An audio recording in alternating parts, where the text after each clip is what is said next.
Hello everyone, আসসালামু আলাইকুম। আমি মুনতাহা চলে আসছি তোমাদের সাথে ছোট্ট একটা ব্লগ শেয়ার করতে। তো আজকে আমরা যাব হচ্ছে দিদিয়ার বাসায়। দিদিয়ার বাসায় অনেকদিন ধরেই যাওয়া হয় না, তাই ভাবছি যে আমরা আজকে যাব, যে হচ্ছে যেদিন আসবো মাকে নিয়ে একবারে চলে আসব। তো এই তো আমরা বের হয়ে গেছি। আর তোমরা তো অনেকেই জানো যে মা দিদিয়ার বাসায় গেছে আলিশাকে দেখতে। অনেকদিন ধরে মা বলতেছিল আলিশাকে দেখবে দেখবে, আর যাওয়া হয় না, সেই জন্য মা এবার গেছে। একটা রিস্ক নিয়েই নিলাম যে পুরো সংসারটা এখন আমার দায়িত্বে। আসলে এখন থেকে না শিখলে পরে জীবনেও শেখা হবে না।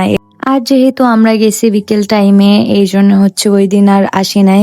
আর দেখো আমার ঠান্ডা কমতে না কমতে আবার ঠান্ডা শুরু হয়ে গেছে, মানে ওইভাবে এখনো পর্যন্ত ঠান্ডা লাগে নাই। আর এইখানে দেখো, এখানে একটা ফানি একটা ঘটনা ঘটে গেছে, এটা আমি বলবো না, যাই হোক।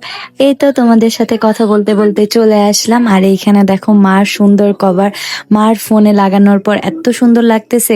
মার ফোনটা হচ্ছে গোল্ডেন কালার আর হচ্ছে ব্যাক কভারটাও গোল্ডেন, তো এত সুন্দর ম্যাচিং হয়ে গেছে। আর এখানে দেখো মামা ভাগ্নি দুইজন, মাশাল্লাহ মাশাল্লাহ মাশাল্লাহ, দুইজনের চেহারা এত মিল, দুইজনের চুলটা বিশেষ করে। আর এতদিন পর আলিশা আমাদের দেখে তো একদম মানে কুল থেকে আর নামতেছে না। তোমরা মানে দেখো কত সুন্দর করে তাকায় থাকে। মাশাল্লাহ মাশাল্লাহ, সবাই অবশ্যই মাশাল্লাহ বলবা। আর এখানে দেখো কি দৌড়াদৌড়ি, মানে এত খুশি হয়েছে আমাদেরকে একসাথে দেখে। ও তো অনেকদিন পর আমাদের সবাইকে এইভাবে একসাথে দেখছে। আর এখানে দেখো খেলা করতেছিল। মাশাল্লাহ মাশাল্লাহ, ওরে যতই দেখি মানে কি বলবো, আমি অবাক হয়ে যাই। কত পিচ্চি দেখছি, কত তাড়াতাড়ি বড় হয়ে যায়। ভাই বাচ্চারা চোখে মানে পলকেই বড় হয়ে যায়। আর এইখানে হচ্ছে আমরা বাইরে যাব। আমি আসার সময় কোনো ড্রেস নিয়ে আসছিলাম না, আর এইখানে এসে আমি দুইটা ড্রেস পেয়ে গেছি। তো এটাই বলতেছিলাম যে দেখো আমি ড্রেস নিয়ে আসি না, আর এইখানে দুইটা ড্রেস পেয়ে গেছি।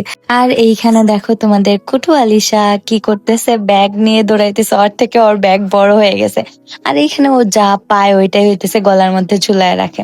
তো এই তো আমরা গাড়িতে উঠে গেছি, এখন আমরা যাব হচ্ছে স্মৃতিসৌধ। আমি আর দিদিয়া হচ্ছে এই ড্রেসের শুটটা করছি, তোমরা তো অলরেডি দেখে ফেলছো ভিডিওগুলা রিলসে।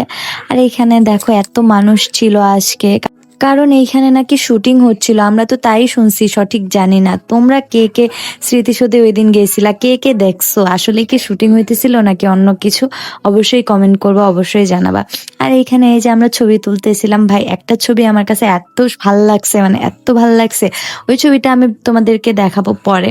আর এইখানে আজকে শুট করতে যে আমরা এত মজা করছি, এত মজা করছি। আর দেখো তোমরা কয়টা ক্যামেরা, ভাই ভাই, একটা বাসায় এতজন ব্লগার হলে যা হয়। তো এই তো আমরা সবাই অনেক মজা করতেছিলাম এইখানে।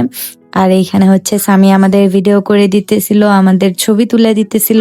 আর এদিকে হচ্ছে আলিশা কুটু হাওয়াই মিঠাই ছাড়া সে একদমই আসবে না, সেই জন্য পরে ভাইয়া যেয়ে কিনে নিয়ে আসছে। তো এই তো আজকে ব্লগটা এই পর্যন্তই। তোমরা সবাই ভালো থাকো, আগামীকালকে আরেকটা ব্লগ পাবা। তো টাটা।